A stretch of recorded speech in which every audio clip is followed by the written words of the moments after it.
In by Fernandes. Oh! And in from Maguire! Yes!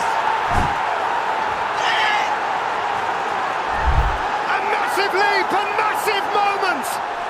United snatch back the lead at Anfield, and the place is stunned. I tell you what, people, the amount of times that I've been here on a Monday doing this video, what we learned, and it's been humiliation, it's been awful, the mood's been bad today.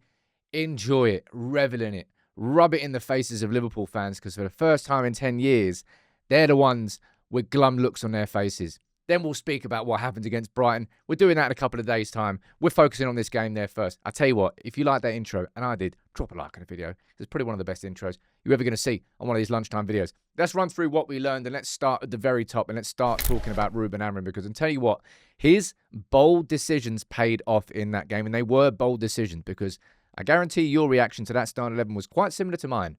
A lot of, huh? Really? Maguire, De Ligt and Shaw as a back three? Delo? Dropping Šeško?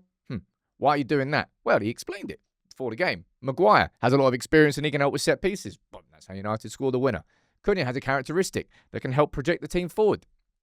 The ball carrying and the ball shielding from Cunha was so important in that game, and especially in the last 20 minutes. Van Dijk and Konate like confrontation in the air, so we'll give them different things. What we did was we knocked it long to them. When I was watching the game, I thought, what are we doing, man? Why do we keep knocking it long? Well, we knocked it long to them to then win the second ball.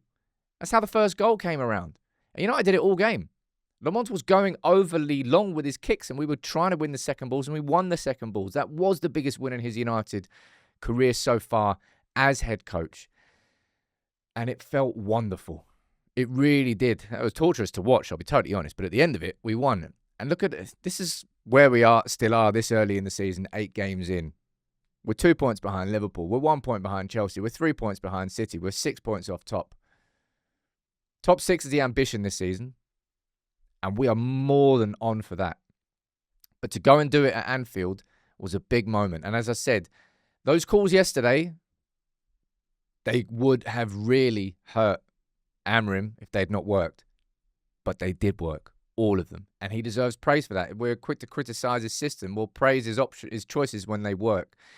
And I tell you what, overall, the team really fought together. And it's like Gary Neville here speaking after the game, how big that victory was. And Roy Keane saying, look, we've criticised this group. But I tell you what, they did show courage. They did show a togetherness. They hung in there.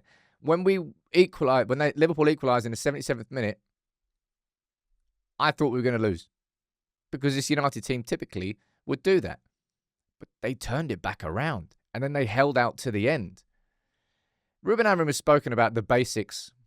And you can talk about the system all you want, ladies and gents. But ultimately, if these players don't play with that sort of intensity and aggression from the first minute, it doesn't matter who you're playing. Liverpool at Anfield, or Norwich, or Ipswich, or anybody.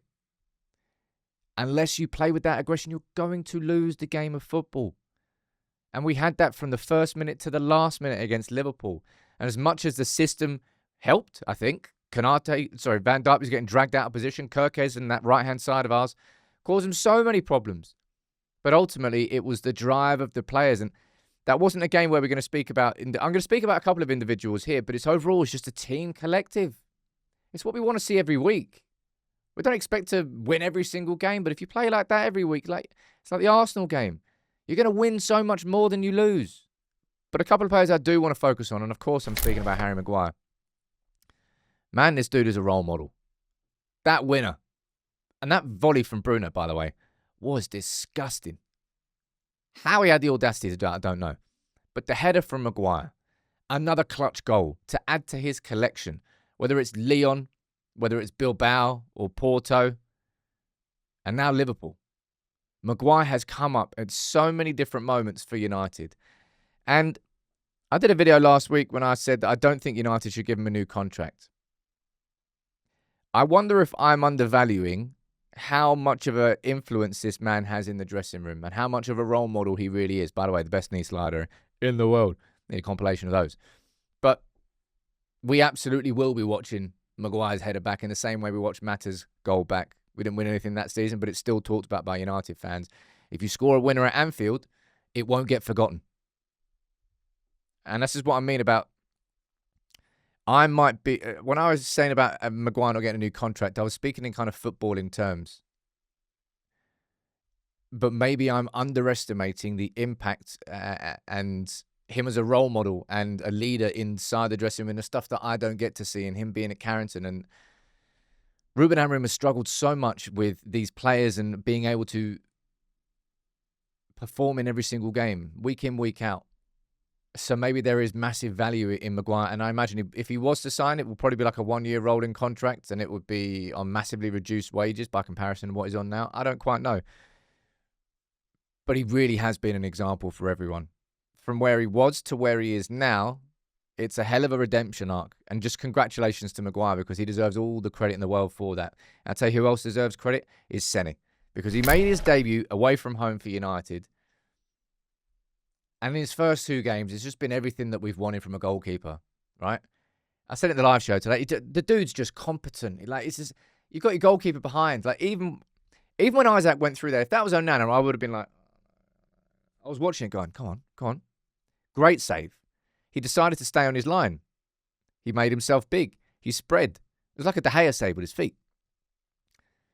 But he's done everything that we've needed him to do. I honestly do not think it's a coincidence that Ruben Amorim has won his first 2 games in succession in the league when he's made his first 2 appearances for Manchester United. Against Sunderland, he did all the basics right.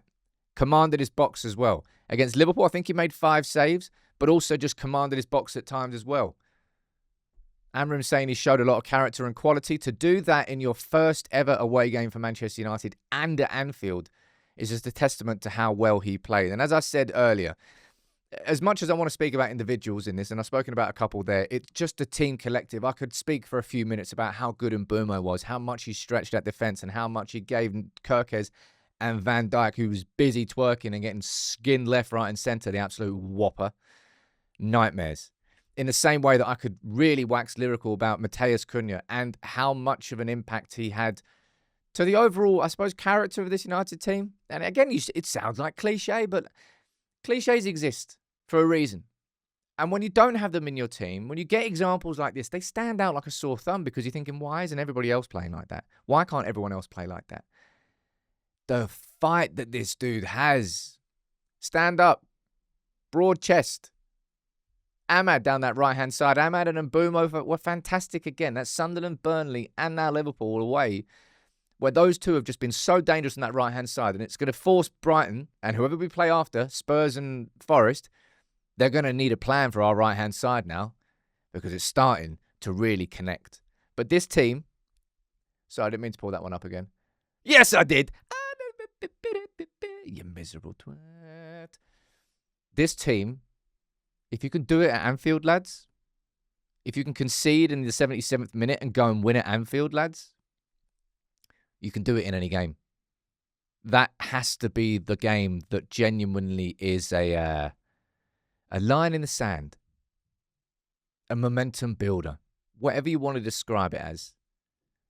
That's everything that we've been waiting 10 years for. And I'm delighted. And you should be too. I'm sure you are.